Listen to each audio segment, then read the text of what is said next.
चैत्र नवरात्रि चल रहे हैं और आज अष्टमी थी। इसको लेकर कई लोगों ने कंजक पूजन किया। नवरात्रों में अष्टमी और नवमी पर कंजक पूजन किया जाता है, लेकिन कई लोग अष्टमी पर ही पंचांग पूजन करते हैं तो कई लोग नवमी पर कंजक पूजा करते हैं। चंडीगढ़ में सेक्टर 20 के मंदिर में लोगों ने कंजक पूजन किया और लोगों ने पूजा अर्चना भी की। आपको बता दें कि नवरात्रि में अष्टमी पूजा का विशेष महत्व होता है। इस दिन माँ दुर्गा के 8वें रूप महागौरी की पूजा की जाती है।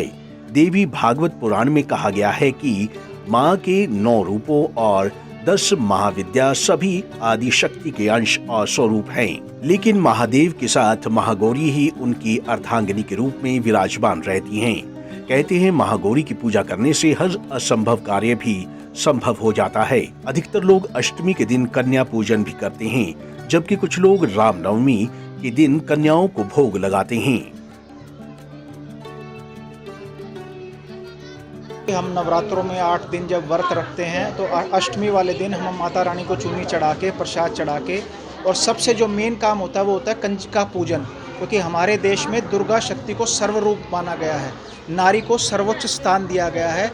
तो ये करके जैसे हमने अपने बड़े बुजुर्गों से सीखा और यही चीज़ें हम अपने बच्चों में लाना चाहते हैं कि वो स्त्री का सम्मान करें किसी भी रूप में। यही माता रानी हमें देती है, इससे हमें आत्मबल मिलता है, आत्मशक्ति मिलती है, सहन शक्ति मिलती है, अच्छे विचार आते हैं, हम दुर्गुणों से बचे रहते हैं। जब अष्टमी वाले दिन या कई नवमी वाले दिन 9 देवियों की पूजा करते हैं, कंजका को घर बुलाते हैं और उन्हें प्रसाद खिलाते हैं और फिर मंदिर में आके हम चुन्नी चढ़ाते हैं और उन्हीं सभी को आशीर्वाद लेते हैं। मैडम कहते हैं कंजका को माता की तरह पूजा जाता है, इसके बारे में थोड़ा सा बताएं। बस यही है कि जो भी है हमारी जो संस्कृति है, ताकि मैं खुद एक लेडी हूँ और मैं यही चाहती हूँ कि हमारे जो भी बच्चे हैं जो उनको वो आत्मनिर्भर बने।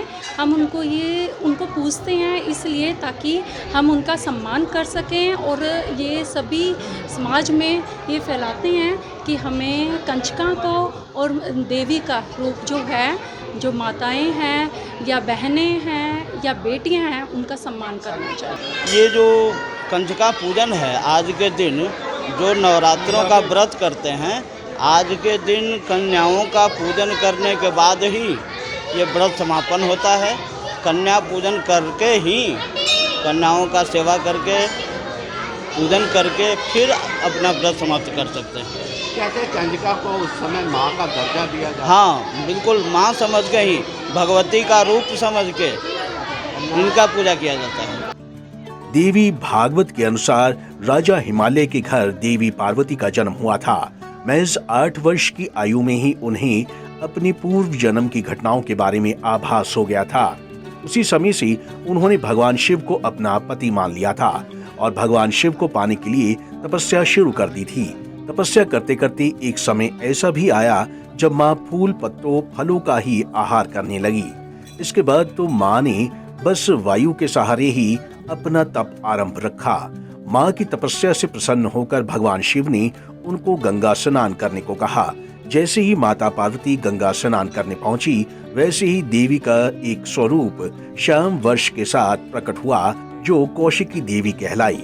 पंजाब केसरी टीवी के लिए चंडीगढ़ से कुलदीप कुमार की रिपोर्ट।